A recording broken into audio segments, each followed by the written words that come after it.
Ebonyi Court frees 36 pro-Biafrans. Kindly share this video, subscribe, like and comment below.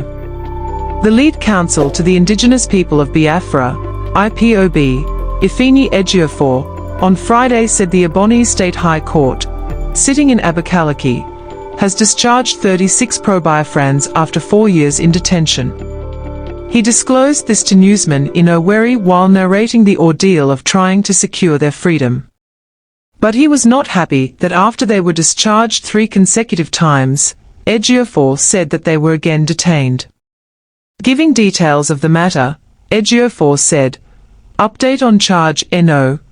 HAB of 59C of 2022 between State v. IPOB and 35 others.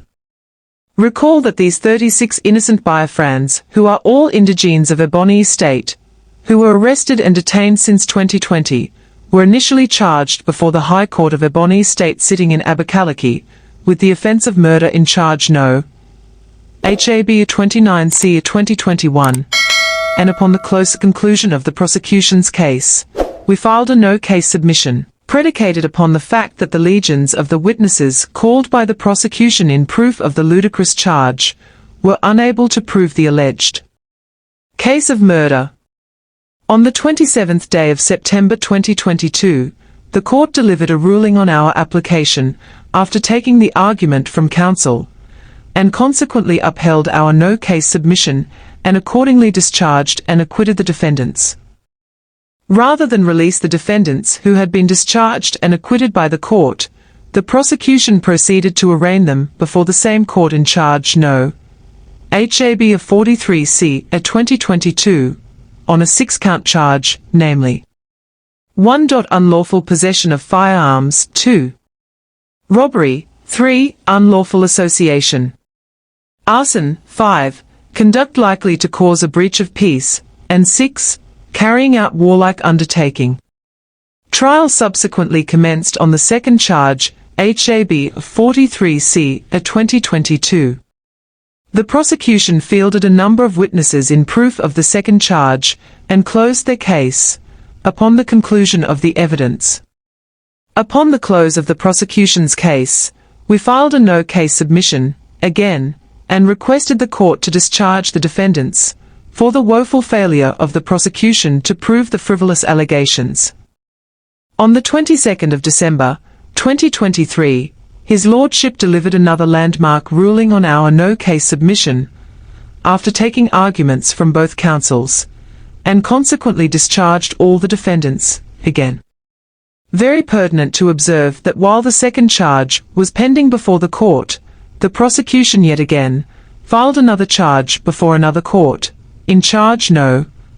HAB of 59C at 2022 bordering on armed robbery against the same defendants. Owing to the pendency of the third charge, the defendants, who were discharged for the second time by a court of competent jurisdiction, were forced back to prison by the prison officials, insisting that another charge had been filed and served on them. As such, they would not obey the positive order of the court. Full trial in the third charge No. HAB of 59C 2022 commenced, and the prosecution called several witnesses, who all testified and were subjected to the fire of cross-examination. At the close of the prosecution's case, we again, for the third time, filed a no-case submission. Today, the 27th day of September 2024, the Honourable Court per Honourable Justice Chris Eze delivered yet another landmark, erudite and very profound ruling on our no-case submission.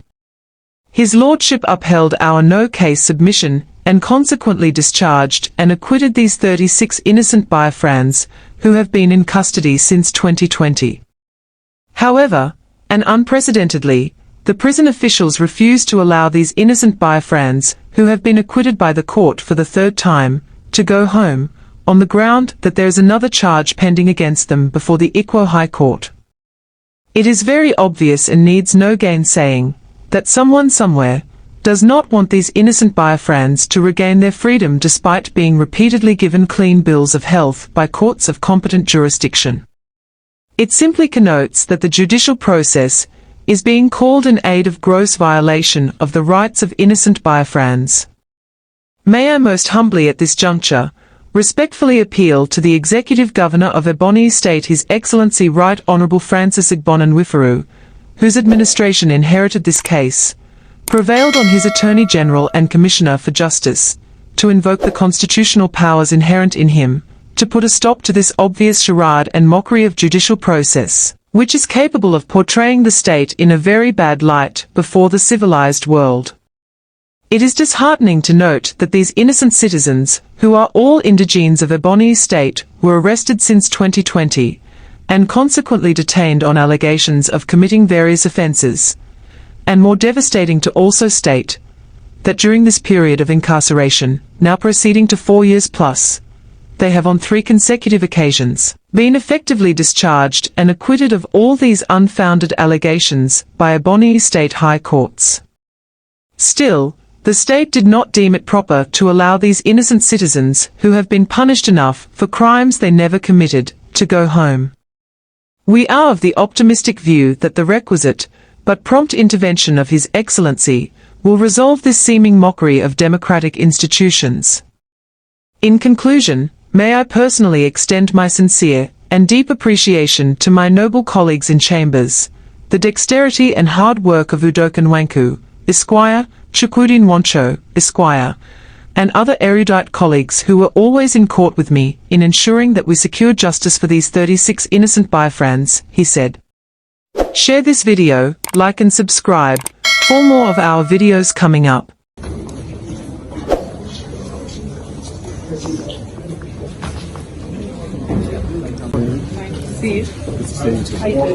I'm not very well. There's a lot of insecurity happening. Okay, but health-wise, how are you doing? Yeah, I'm surviving. We can talk about it. We're here for the judicial proceedings. The political solution now, we are waiting for federal government. Need to ask for the proceedings the last day. Absolutely. We're here for the judicial proceedings. We're here for the... We can address the other one. We'll do that later. And we have written a letter to them that they have not replied. Okay, no problem. They've not responded. Yes, they have not responded. I met with Attorney General at a...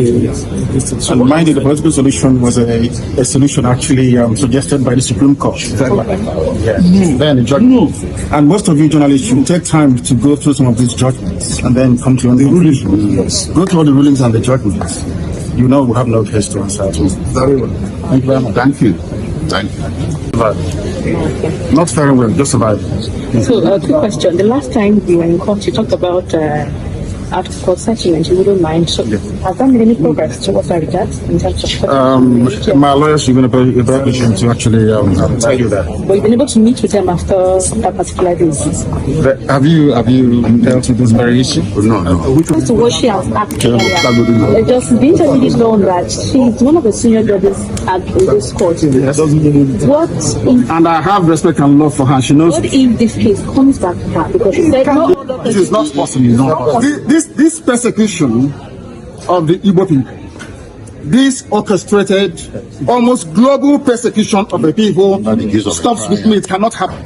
It can never happen. That is why we do what we do. That is why I do what I do. I am campaigning for the freedom of my people because of the persecution that we are facing. Yes. It's as simple as that. Nothing more, nothing less. Yes. Thank you very much. You will understand the virtuousness, the emptiness of all the charges against me. Okay. They kept switching the charges. Yes. They said I committed this crime in England, isn't it? Yes. I made a broadcast in England. Yes. And in 9 charges leveled against me, this place where I committed this crime was London, United Kingdom. Yes. When my lawyers came to see me, I had a discussion with them about how I'm going to defend myself. I told them that no court in Nigeria has jurisdiction to try me. Because since this offense was committed in England, so they said, it's only a UK court that can give a Nigerian court the authority to proceed, isn't it? Yes. Based on that, they removed London. Based on that, they now amended the charge again and removed London. Location of the location of the contrary to section 196, 174 of the Terrorism Prevention Act 2022. In violation of their own laws. In violation of their own laws. And you want me to stand trial under such circumstances? Is that possible? Nnamdi Kanu to stand trial where all these shenanigans are going on? It's not possible. Because they don't take time to actually study some of these rulings and judgments. Go and study. In fact, I'll give you. bring the envelope. To use my name to gain relevance. Yes. I don't want it. No killing. I don't want any killings, no kidnapping. All this nonsense are alien to us as a people. Yes. I don't know where these animals came from. Yes. They are taking advantage of the fact that I'm in detention. But it will soon end. They know what IPOB stands for. IPOB is one family. Any idiot trying to leech on IPOB, trying to use the name of IPOB, trying to subvert the will of the people, our principles and our core values, that person has a lot to contend with when the time comes. Yes. You can run, but you can never hide. You can run and hide and be talking all manner of rubbish, but one day we will catch up with you. Thanks for tuning in to Smart Okason TV show. Don't forget to like, comment, subscribe, and share to keep the intellect flowing.